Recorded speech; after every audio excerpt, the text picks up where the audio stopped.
Bos PO Bas Asrof sawer puluhan karyawan dan kurbankan sapi sebanyak 22 ekor. Momen Idul Adha tak lepas dari sesi kurban dan pemotongan sapi dan kambing. Seperti yang dilakukan Deden Setiawan yang dijuluki warga sekitar, The Real Sultan. Tampak dalam video ia membagikan uang dan rezekinya ke puluhan karyawannya.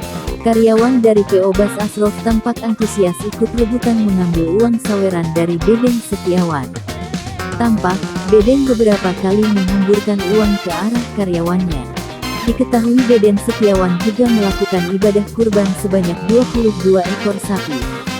Hasil dari daging kurban itu dibagikan ke warga sekitar. Sikap kedermawanan Deden Setiawan banyak mendapat apresiasi dari warganet. Apa ya?